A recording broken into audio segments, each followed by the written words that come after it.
महालक्ष्मी पूजन, दीपावली का अवसर आ रहा है, धनतेरस, रूप चौदस, दीपावली, पड़वा मतलब गोवर्धन पूजन और 5वां दिन भाई दूज यम द्वितीया। 5 दिन तक लक्ष्मी महारानी आपके घर में रहेगी, आप उसकी आराधना करना। पहले भी कथा में कहा, माता लक्ष्मी को, नारायण को लक्ष्मी किसने दी है? भगवान शिव ने। लक्ष्मी जी तो भगवान शंकर के पास आ रही थी क्योंकि माता ख्याति इनको दे रही थी, पर माता ख्याति से शंकर भगवान ने कहा कि भगवान विष्णु को लक्ष्मी जी दीजिए।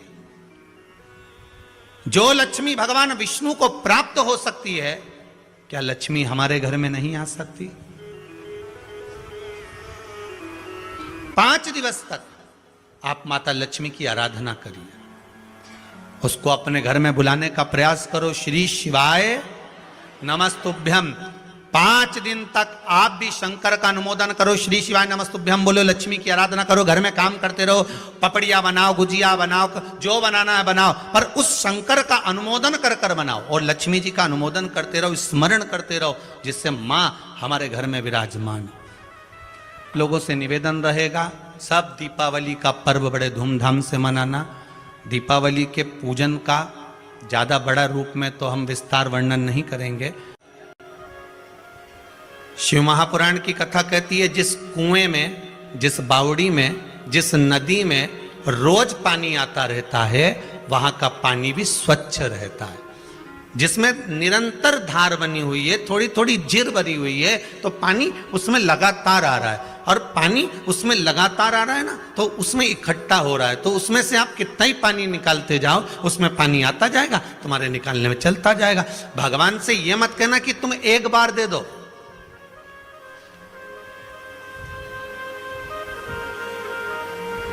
भगवान से आपको यह नहीं कहना है कि तो आप एक बार दीजिए, आप तो भगवान से बारंबार विनती कर कर जाओ। ये सारस्वत जी तो लगे कि हमें 12 साल की कथा दे दो, हर साल दे दो। ये यहाँ पर भिसावाणिया जी बैठे हुए हैं कि कथा पोरबंदर की भी दे दो।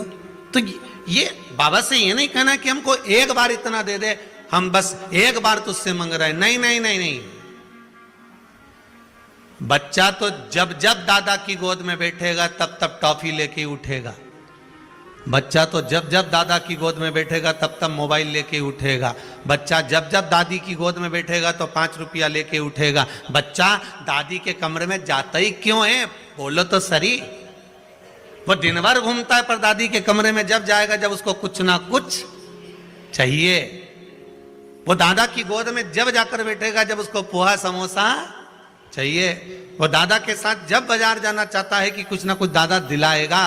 उसी तरह भगवान से ये मत कहना कि एक बार देना है, हम तो तेरे पोते हैं, हम तो तेरे बच्चे हैं, हम जब जब तेरी गोद में आएंगे तब तब तुझे कुछ ना कुछ तो देना पड़ेगा ही, हम तो तेरे हैं, हम तो केवल तेरे पुत्र हैं, हम तेरे केवल पोते हैं। तू तो बस तुझसे आस लगाए बैठे हैं, उसके सिवाय कुछ भी नहीं हमारे पास।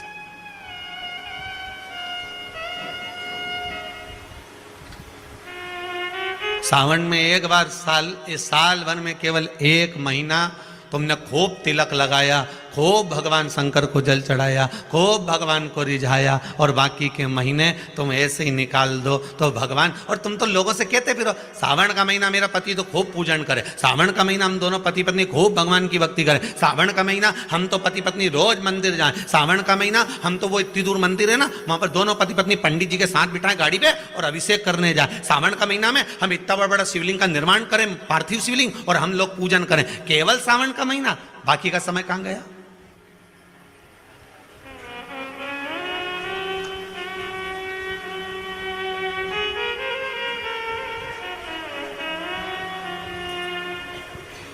केवल 1 महीना। महाराज, तुझे ना देखूं तो चैन, तेरे सिवा कोई और मुझे। अब ये विचार करिएगा कि उसके सिवा ना तो भाई और ना मेरे हृदय में कोई है, बस वही दिखता है।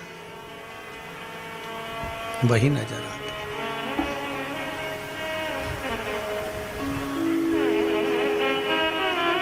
जब से देखा तुझे डमरू वाले, दिल हमारा ठिकाने नहीं है।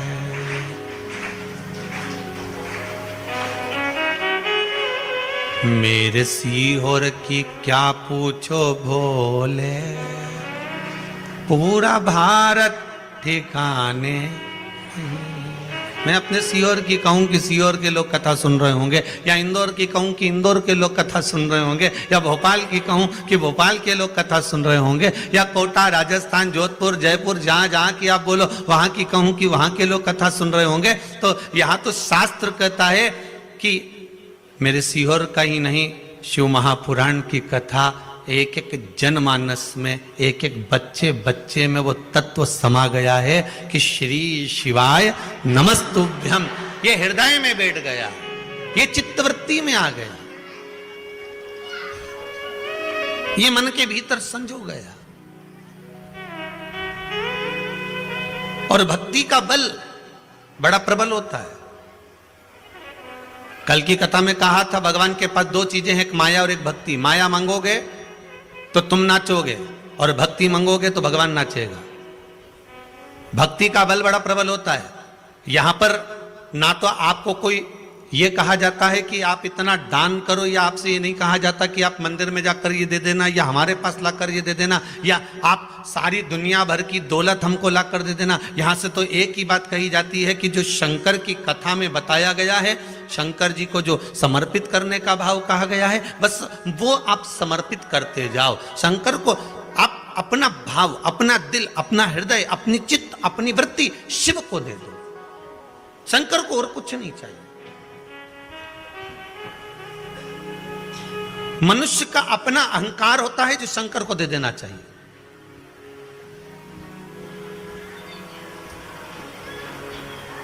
और एक लंकाधिपति रावण, लंकाधिपति लंकेश, भगवान शिव को सब कुछ दे दिया था, बस अहंकार नहीं दे पाया था। भगवान कई बार कहे रावण से, रावण क्या बात है? रावण कहता है मैं आपको भुजाओं के बल पर कैलाश पर्वत को उठा सकता हूं। रावण कहता है मैं आपको लंका लेकर जा सकता हूं।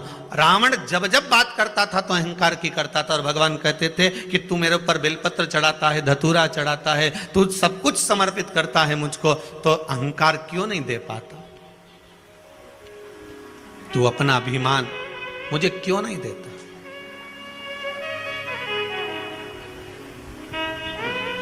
और जिस दिन तूने अपना अभिमान मुझको दे दिया ना, जिस दिन तूने अपनी अभिमतता मुझे प्रदान कर दी ना, भगवान शिव कहते हैं उस दिन फिर तुझे कुछ देने के लिए मुझे कुछ कहूंगा ही नहीं कि तू मुझे बेलपत्री दे कि एक लोटा पानी दे।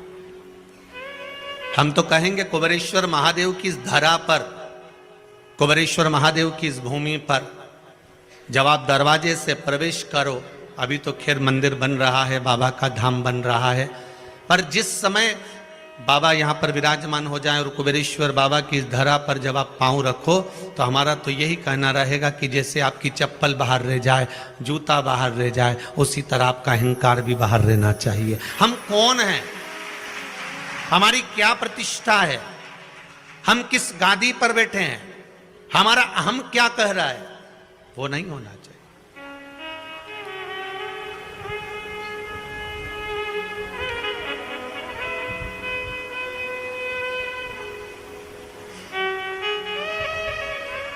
हमारे भीतर की अहंकार समाप्त हो जाए।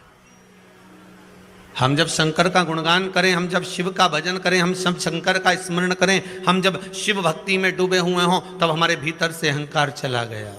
ये इतने पत्र जो पढ़े हैं वो ये हैं, जो अभी नहीं पढ़े वो ये रखें।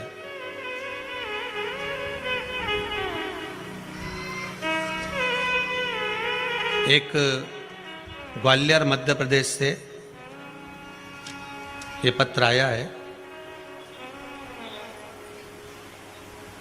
गुरुजी, मेरा पूरा जीवन कष्टमय रहा। मेरे 3 बच्चे हैं, जिसमें से 2 बच्चों की ऐसा रोग है, सब जगह डॉक्टर ने मना कर दिया, बेटी के दिल में छेद है, जिसकी 2 साल पहले हालत बहुत खराब हो गई थी। कहाँ बैठी हैं? जो पत्र लिखा है ग्वालियर से है कोई।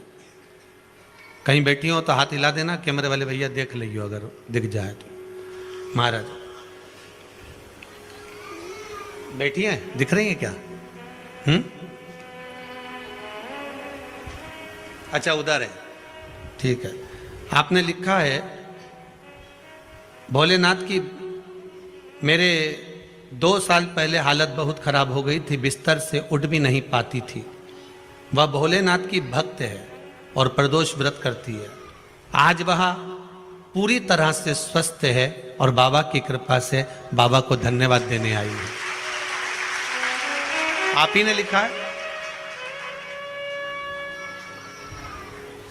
माइक जाएगा क्या माता? देखिए शीघ्र पहुंचाइए। ग्वालियर मध्य प्रदेश से हैं। नीचे एक भजन की लाइन भी लिखी है, समझदार तो बहुत है। मैंने सारे सहारे छोड़ दिए बस तेरा सहारा। आती है लाइन आपको? जरा बोलिए तो जरा। मैंने सारे सहारे छोड़ दिए बस तेरा सहारा। मेरी नाव किनारे लगे ना लगे, मेरी नाव किनारे लगे ना लगे, तेरे दर का किनारा। रोइए मती, अपने मुख से कहिए बाबा ने क्या कृपा करी है। माइक पहुंच गया। गुरुदेव श्री शिवाय नमस्तुभ्यम। श्री शिवाय नमस्तुभ्यम। बहन रोइए मत, ये पहले बोलिए। जिस दिन से मेरी शादी हुई है मेरा पूरा जीवन कष्ट में था गुरुवर। मेरे 3 बच्चे हैं जिसमें से 2 बच्चों को असर हो गए। डॉक्टर ने कह दिया इसका कोई इलाज नहीं है। मेरी एक बेटी को दिल में चेहत है, 32 साल की है जी। 2 साल पहले वो बिस्तर से बिल्कुल उठ नहीं पाती थी जी। वो भोले बाबा की परम भक्त प्रदोष व्रत करती है जी। डेली बेलपत्री खाती है, भोले बाबा के मंदिर जाती है और जल पीती है जी।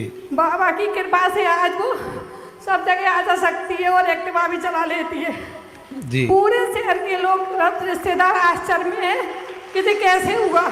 बस बाबा ने कर दिया, उनको बोल दो। मैंने कहा सब बाबा का चमत्कार है जी। बैठ जाइए। मेरा एक बेटा है, मैं परसों कल आपसे मिली थी बाबा, उसकी आंखों की रोशनी धीरे धीरे कम होती जा रही है।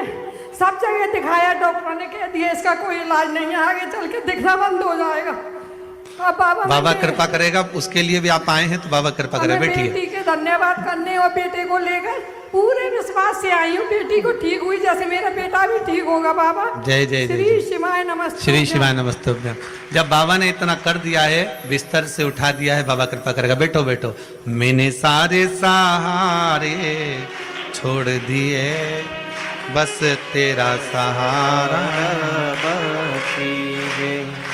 मेरी नाव किनारे लगे ना लगे, मेरी नाव किनारे लगे ना लगे, तेरे दर का किनारा बाकी है। तेरे दर का किनारा। बाकी है। एक सीमा सोनी आई है भोपाल से। महाराज इन्होंने लिखा है, आप ही हैं, आपने लिखा है इस छोटे से पत्र में कि कष्ट बहुत था शरीर में, पर सिर का माइग्रेन मेरा बाबा ने हमेशा के लिए ठीक कर दिया। आराम लग गया आपको? बस बाबा की कृपा हो। बैठिए। बहुत पत्र हैं, सुनते रहेंगे, पढ़ते रहेंगे, बाबा का भजन करते रहेंगे। स्मरण हमारा शिव से रहे। हम जितना कर सकते हैं बाबा का भजन करो, स्मरण करो, शंभू की भक्ति में डूब जाओ। साल में केवल एक बार हमें शंकर को याद नहीं करना है। वर्ष में हमें केवल एक बार शिव जी का स्मरण नहीं करना है कि हमने केवल साल भर में एक बार सावन के महीने में शंकर भगवान को याद कर लिया। हमने सावन के महीने में केवल एक बार शंकर जी की भक्ति धारण कर ली। जिन जिन ने सावन के महीने में शिवरात्रि के दिन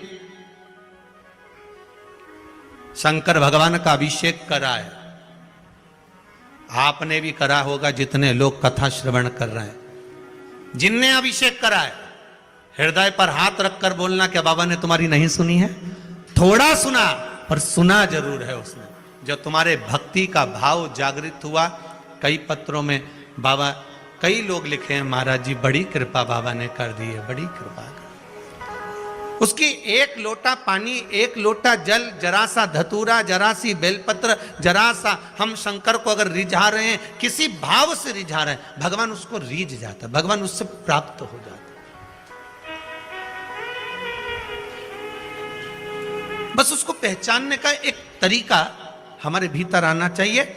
हमें जनमानस को प्रसन्न करने के लिए, जनता को प्रसन्न करने के लिए, या संसार को प्रसन्न करने के लिए भगवान को नहीं रिझाना। हमें भगवान को, जनता को प्रसन्न करने के लिए नहीं रिझाना। हम मंदिर में अगर पूजन करने जा रहे हैं तो हमारे भीतर भाव ये हो कि हमें भगवान को राजी करना है, संसार को नहीं। जो मंदिर के अंदर होंगे, इतने सारे आए होंगे, उनको देखकर हमें नहीं बैठना कि हम कहाँ बैठे हैं, आसन अच्छा लगाऊंगी, ये काम ऐसा करूंगी, भगवान का ऐसा श्रृंगार करके जाऊंगी कि लोग देखते रह जाएं। नहीं नहीं, हमारे भीतर अभिमान नहीं। हमें तो यह कहना है कि जैसा मेरा महाकाल राजा कराएगा, जैसा मेरा विश्वनाथ कराएगा, जैसा मेरा कुबेर भंडारी कराएगा, हम वैसा श्रृंगार कर कर जाएंगे। बाबा जैसा रखेगा हम वैसा रह जाएंगे। हमें उसमें दिखावा नहीं चाहिए, हम दिखावे से वंचित रहे।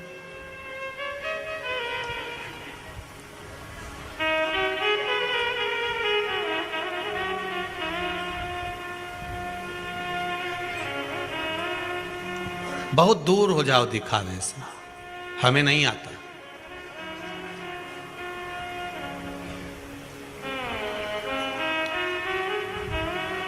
हम तो केवल एक बात जानते हैं कि भगवान की भक्ति धारण करो। हमें पहचान करना भी नहीं आता दिखावे का।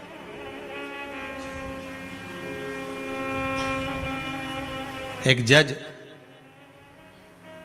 कुर्सी पर बैठा था, दो मुजरिम कटघरे में खड़े थे। जज ने पहले मुजरिम से पूछा,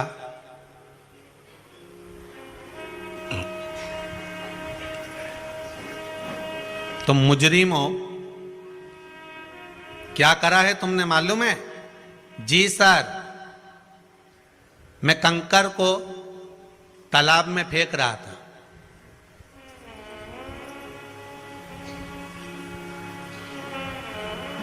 मैं कंकर को उठाकर तालाब में फेंक रहा था।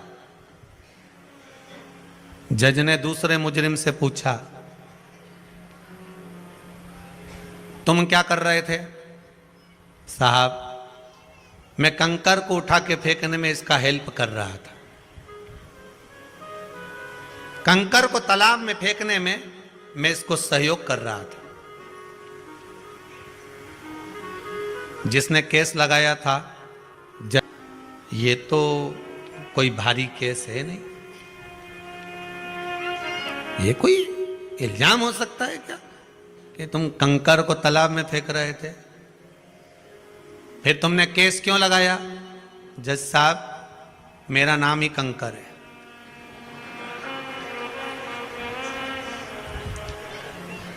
जज साहब, मेरा नाम ही कंकर है, ये दोनों उठाकर मुझे तालाब में फेंक रहे थे। नहीं समझ पाए। जज तो सोचे कंकर होगा, फेंक रहे हो। उनको क्या मालूम था कि यह खुद ही कंकर है। हम भी नहीं समझ पाते भगवान की धारणा। भगवान ने अगर हमारा एक काम नहीं करा ना, तो हम जगत में कह देते हैं हमने तो व्रत करा था, भगवान ने हमारी नहीं सुनी। हमने तो यह करा था, भगवान ने हमारी नहीं सुनी। हमने वो किया था, भगवान ने हमारी नहीं सुनी। अगर हमारा कोई काम नहीं हुआ तो हम ये सोचते हैं, पर उसमें हम कभी ये विचार करें कि बाबा ने हमारा काम क्यों रोका, किस लिए रोका, किस कारण से नहीं हुआ। हो सकता है कि बाबा चाह रहे हों कि अभी तेरी जो घड़ी है, समय है, पल है, ये ठीक नहीं है, थोड़ा और भगवान की भक्ति में लग जा, थोड़ा और लग जा।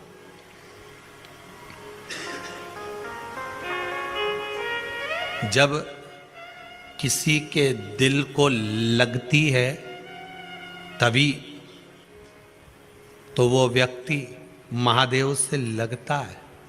अगर दिल में ना लगे तो वो महादेव से लगेगा। किसी ने शब्द कहा, किसी ने आड़ा टेढ़ा बोला, किसी ने गाली दी, किसी ने कुछ कहा और आप रूठ कर गए और महादेव के चरणों में जाकर बैठ गए, आप भगवान की भक्ति में जाकर बैठ गए, आप स्मरण में जाकर बैठ गए, आप भगवान की भक्ति में डूब गए, तो जहां किसी के दिल में लग गई तब जाकर वो महादेव के पास गया, तब वो जाकर भगवान शिव की भक्ति में डूबा, तब वो जाकर भगवान की भजन में लग गया।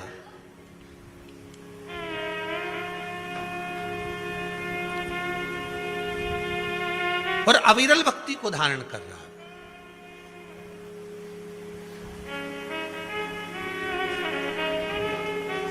आपका विश्वास, आपका भरोसा, आपकी दृढ़ता, जैसे मां जगत जननी जगदम्बा माता पार्वती बाल्य अवस्था से भगवान शंकर की भक्ति में डूब गई थी।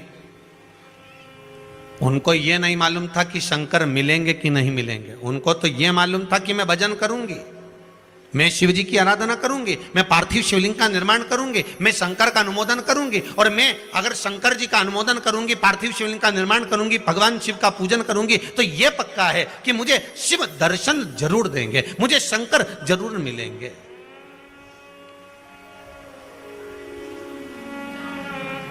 अगर हम आए हैं भगवान के भजन में, अगर डूबने के लिए आए तो क्यों ना मिलेगा साहब, क्यों ना मिले।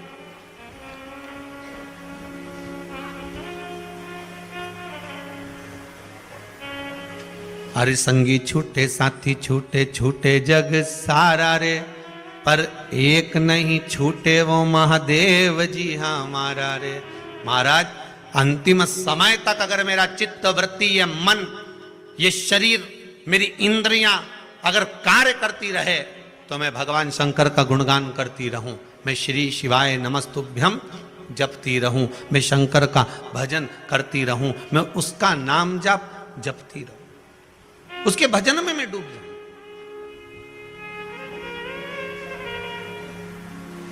पार्वती मैया को मालूम नहीं था कि शंकर मिलेंगे कि नहीं मिलेंगे, पर इतना जरूर है कि अगर मैं शंकर की आराधना करूंगी, फिर वही वाली बात आ गई, एक जगह कुआं खोदे जाओ, खोदे जाओ, खोदे जाओ, खोदे जाओ, 10 जगह मत खोदना, एक जगह खोदे जाओ, पानी तो निकलेगा, भले थोड़ा निकले पर निकलेगा।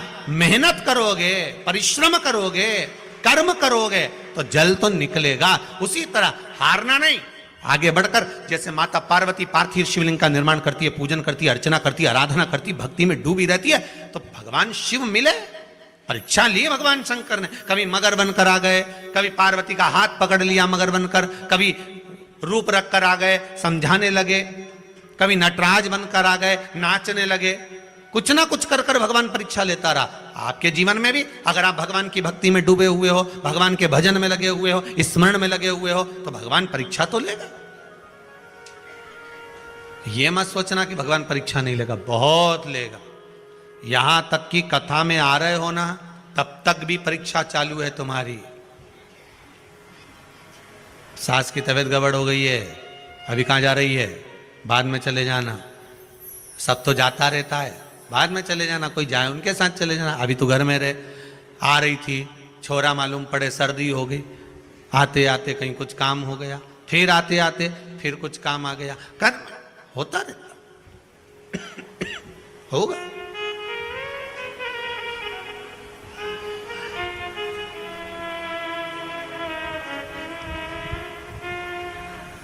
धोबी जब कपड़ों को धोने के लिए घाट पर ले जाता है ना, और मालूम है कपड़ा में साफ हो जाएगा, उससे पहले धोबी उस कपड़े को एक बड़ी सी टंकी में, एक बड़े से बर्तन में, साबुन में, उसको सर्फ में उसको गला देता, पड़े रहे, और बीच बीच में आकर उसको पछीटता भी है, वही भगोने में, वही बर्तन में, वही टंकी में। फिर देखता है कि इसमें साबुन कम है, सर्फ कम है, पाउडर कम है, फिर डाल देता है, और डालेगा और पछीटेगा। फिर आखिरी में लेकर घाट पर पहुंचा है। अब घाट पर पहुंचने से पहले उसने कहा कपड़ा नहीं साफ हो रहा तो नीचे से भट्टी भी लगा दी कि थोड़ा सा पक जाएगा, हो सकता है थोड़ा अच्छा गर्म पानी हो जाएगा तो थोड़ा और अच्छा हो जाए। भट्टी लगाई, कपड़ा के हिलाता रहा, तपता रहा। इसके बाद फिर नदी पर लेकर गया, घाट पर लेकर गया और जो धोना चालू करा, इसके बाद साबुन मल मल कर धोया, कपड़ा एकदम क्लीन हो गया। बस यही हमारा शास्त्र कहता है कि घाट पे आने से पहले भगवान खूब गलाएगा, साबुन सरफ डाल डाल के खूब हिलाएगा, खूब कष्ट मिलेगा। जब तक तुम भगवान की भक्ति के उस घाट तक नहीं पहुंच जाओगे तब तक उसका काम है भगोने में गलाना, टंकी में गलाना और पाउडर डाल डालकर उसको पछीटना। पर फिर आप जब घाट पर पहुंच गए और फिर एकदम क्लीन हो गए, फिर कुछ नहीं कि गुरु धोबी शिष्य कपड़ा, साबुन सिर जनहार, सतसंग शिला पर धोइए, निकसे रंग अपार।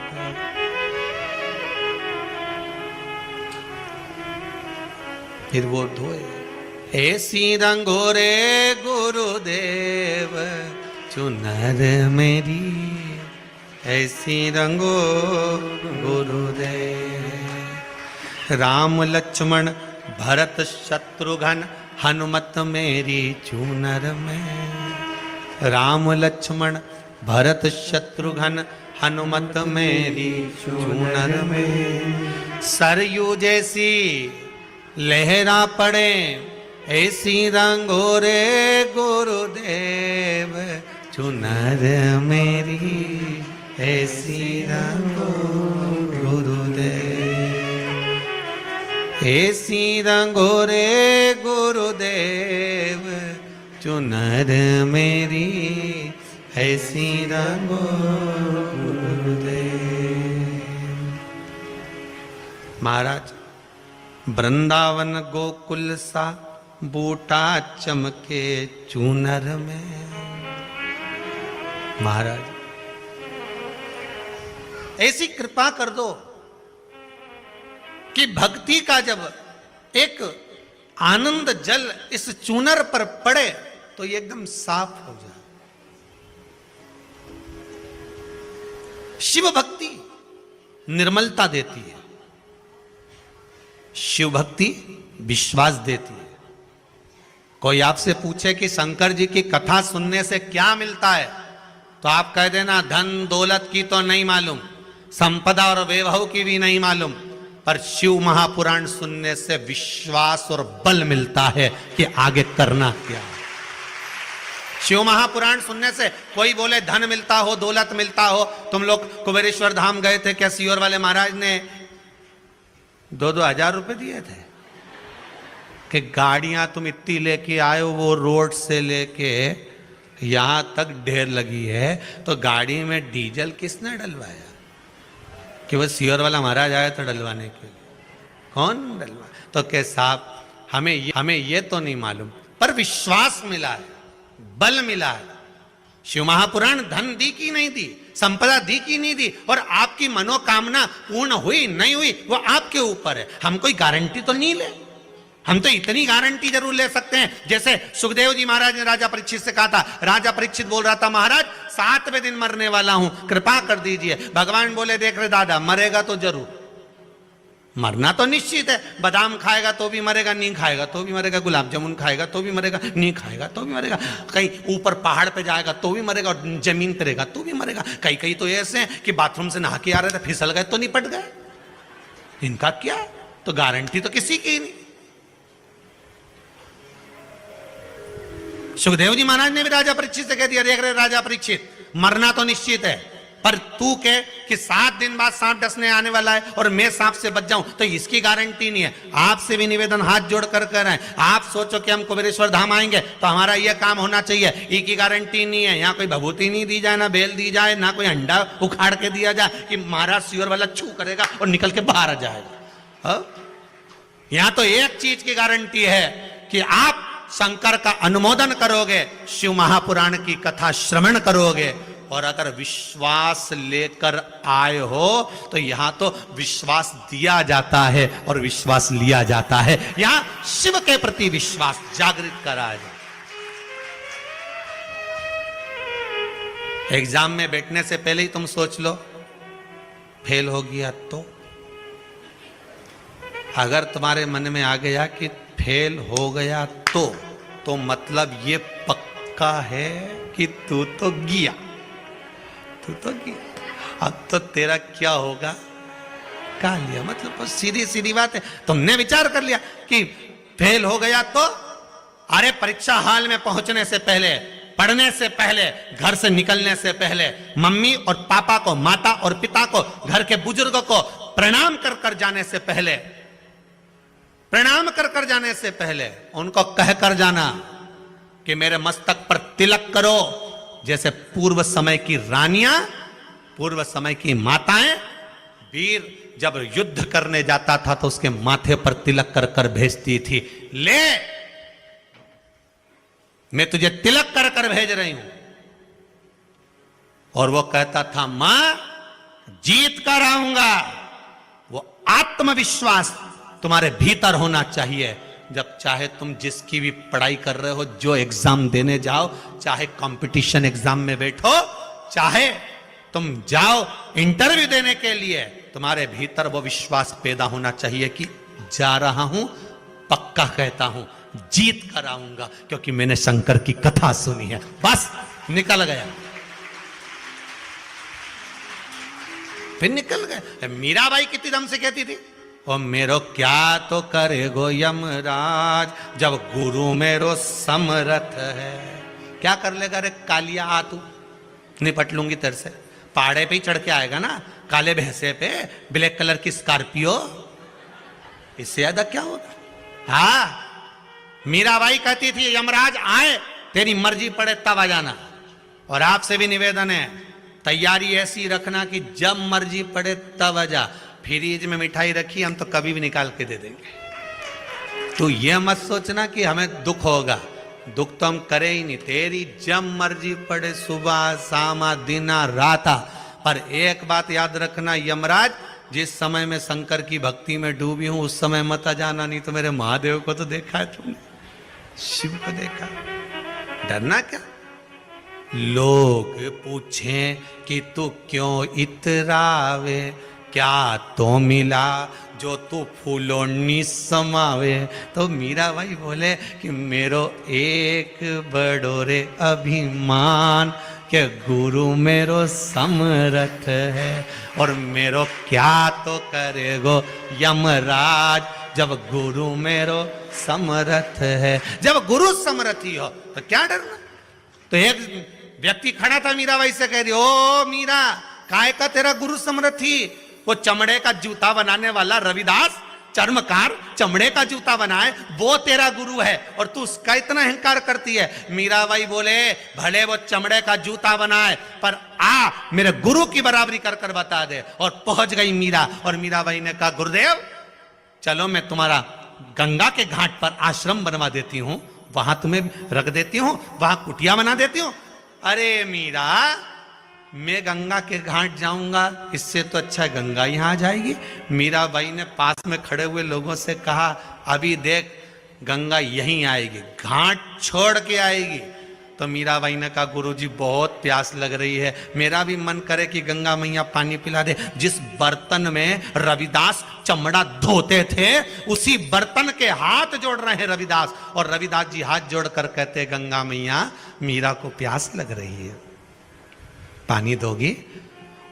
उस चमड़े के बर्तन धोने वाले पात्र में से एक सुंदर स्त्री का हाथ निकल कर आया जिसमें हीरे की चूड़ियां पहनी हुई थी, सोने का पात्र हाथ में था। ले रविदास, ये पानी पी लीजिए। और रविदास के हाथ में पानी दे दिया। अब करे कोई बराबरी? करे कोई बराबरी? भगवान जात नहीं देखता, भगवान बिरादरी नहीं देखता।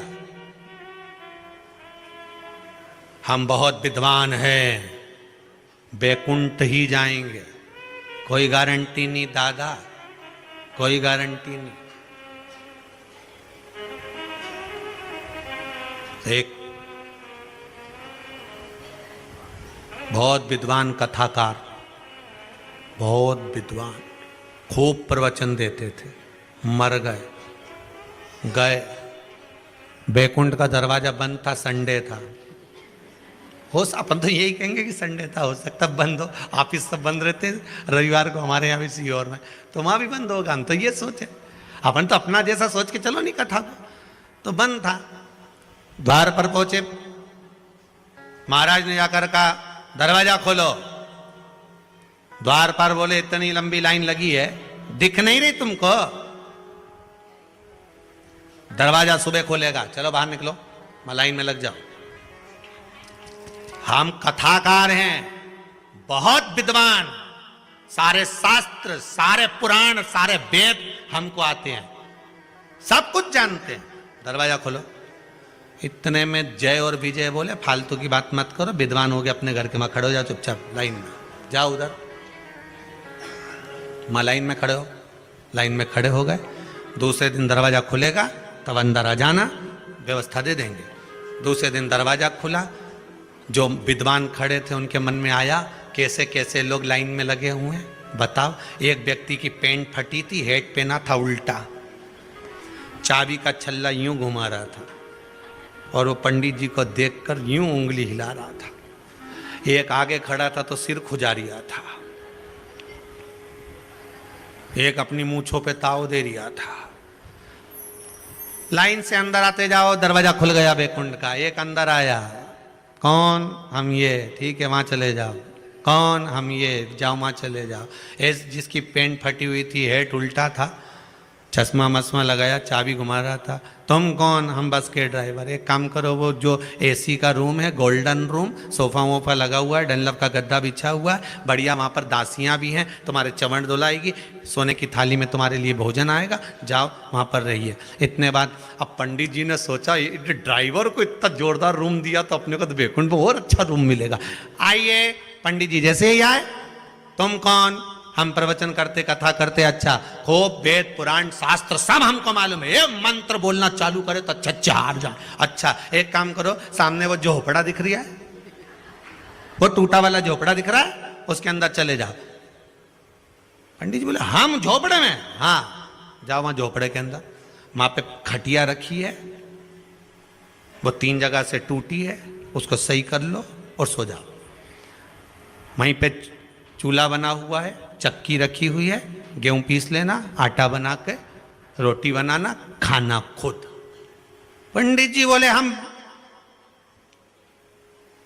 हमारी कोई इज्जत विज्जत है कि नहीं कि यहाँ रिश्वत मिश्वत चलती है? जय विजय बोले ये बैकुंठ है, यहाँ रिश्वत मिश्वत नहीं चलती। तो फिर बस के ड्राइवर को इतना अच्छा रूम, गोल्डन रूम, और हमें इतने बड़े शास्त्र पुराण वेद सब जाने, और हमको वो टूटा झोपड़ा। चिल्ला चोट मत करो, ये बैकुंठ है।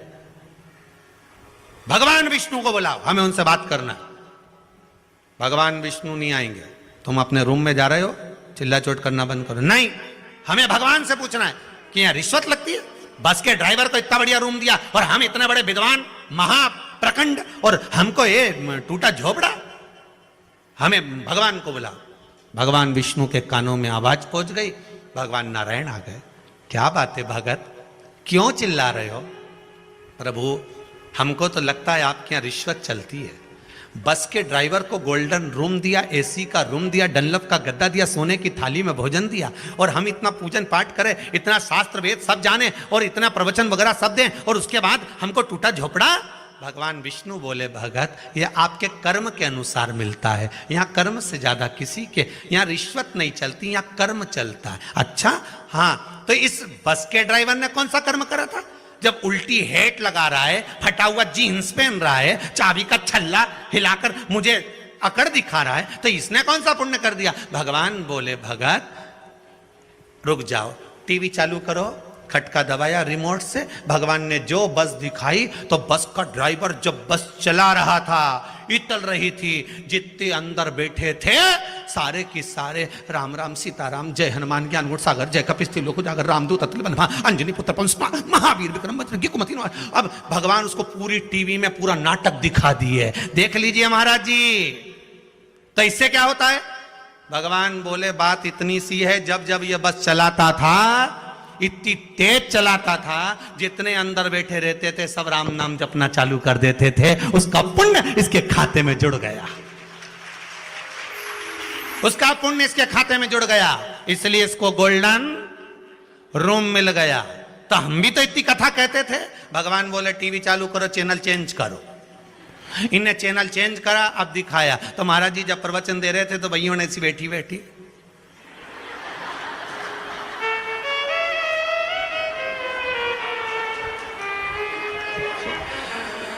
कोई इतनी दीवार की इधर उधर सब सोती फिरे, एक दो तो वहीं पसरी, अब वहीं पसरी गई। महाराज जी बोले बस अब तुम देख लो, कर्म के अनुसार तुमने कथा तो बाची पर सब सो रही थी। इसने दुनिया के लोगों को जगाकर राम नाम निकलवाया है, तुम चिल्ला चिल्ला कर कहेगा फिर भी राम नाम नहीं निकला, इसलिए तुम्हें झोपड़ा मिला है। कर्म के अनुसार मिलेगा। फिर निवेदन है, मत बुरे कर्म कर बंदे वरना पछताएगा, भगवान की आंखों से तू बच नहीं पाएगा, तू बच नहीं। आप कितना कर्म कर रहे हो, कैसा कर्म कर रहे हो? अपने परिवार के लिए, अपनी पत्नी के लिए, अपने बेटे के लिए, अपनी बेटी के लिए, अपने परिवार के लिए, अपना मकान बनाने के लिए। दुनिया की जायदाद तुमने केवल अपने लिए जोड़ी। कभी धर्म, पुण्य, सत्कर्म कभी प्रेम से करा? करवा चौथ पर जब पत्नी को लेकर कपड़े की दुकान पर गया था, साड़ी पत्नी को दिला रहा था, एक बार घर की अम्मा को भी याद कर लेता कि एक साड़ी अम्मा के लिए ले लो, एक साड़ी माता जी के लिए ले लो, एक साड़ी में अपनी माँ के लिए ले लो। पत्नी से कह रहा है तेरे को जो पसंद आए अच्छी दिखाओ, नया नया माल दिखा। एक आध लिया था कि चलो इतना बड़ा त्योहार है, पिताजी नहीं लाएंगे, कंजूस हैं। माँ भी कभी हर दिवाली पर कभी बाहर नहीं निकलती, पर और बस जगदम्बा के दिला लाया, एक से बढ़ बस। तो अब तू जगदम्बा को दिला के लाया है तो चंद्र घंटा भी घंटा बजाएगी। तो जा अभी जा।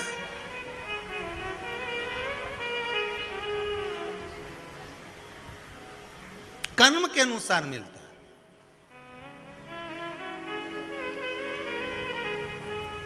कोई कोई व्रत कर रहे हैं, पूजन कर रहे हैं, अर्चन कर रहे हैं, अभिषेक भी कर रहे हैं, फिर भी दुख नहीं कट रहा। समझ लेना कर्म बड़ा विचित्र है।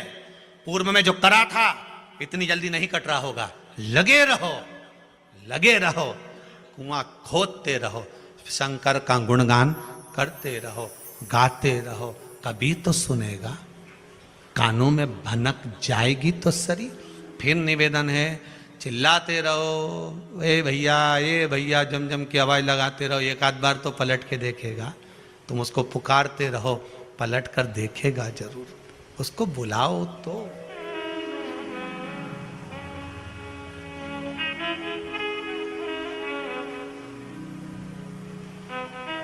तुमने पुकारा ही नहीं उसको। थोड़ी देर, आदत है लोगों की, कई लोगों की आदत है। थोड़े समय परिवार वालों ने बता दिया ऐसा कर लो, कर लिया, विश्वास हट गया, बस करा, हमारा काम ही नहीं हुआ। जब दवाई मिलती है कितने दिन की मिलती है? डॉक्टर कितने दिन की देता है? या तो 5 दिन की देगा या 7 दिन की देगा। बोलो सही है कि गलत है?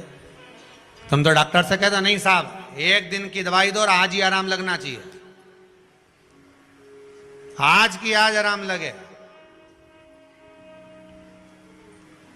तो डॉक्टर भी कहे लग तो जाएगा, पर वो साइड इफेक्ट हो सकता है कि कुछ ना कुछ बाद में प्रॉब्लम हो जाए, उसकी गारंटी नहीं है। लग तो जाएगा, एक दिन में आराम लग जाए तुम्हें, काहे की चिंता करो। चले जाओ किसी तांत्रिक के पास, चले जाओ किसी प्रपंची के पास, चले जाओ जहां ढोंग होता हो, एक दिन में आराम।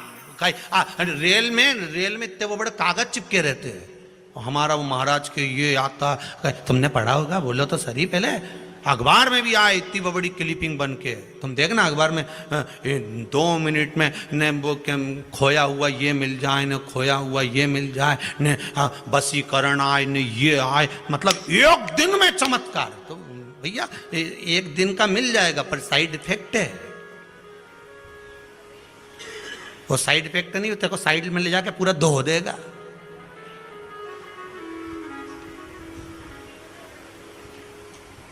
यहां तो सुखदेव जी ने भी राजा परीक्षित से कहा, देख भैया हम तो सीधी सीधी बात कहें, या कथा चलेगी 7 दिन की श्रीमद् भागवत कथा, तो सुन ले। ये पक्का है कि सर्प तो डसेगा पर भय नहीं होगा। मुझे विश्वास है जब मेरा नारायण मिल जाएगा तो तुझे कष्ट नहीं होगा। बस सुखदेव जी भी राजा परीक्षित से कह रहे हैं, सांप डसेगा, कष्ट नहीं होगा। उसी तरह शिव महापुराण की कथा सुनो, दुख आएगा, ऐसा नहीं है कि नहीं आएगा। कर्म कराए तो भोगना पड़ेगा। जो पूर्व में करके आयो कौन भोगेगा, भोगना तो हमको ही है। तो दुख तो आएगा, पर यह पक्का है कि अगर तू शंकर की भक्ति में डूब गया, शिव स्मरण में डूब गया, तो तेरा वो दुख धीरे धीरे धीरे धीरे धीरे कट जाएगा, धीरे धीरे कट जाएगा। आटे में रोटी बनाते समय थोड़ा नमक डाला जाता है स्वाद के लिए। जीवन में थोड़ा दुख दिया जाता है आपको संभलने के लिए। रोटी में स्वाद आएगा, नमक होगा तब।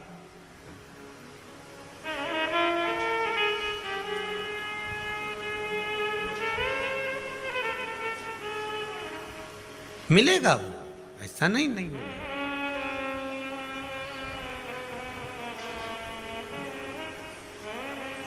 महाराज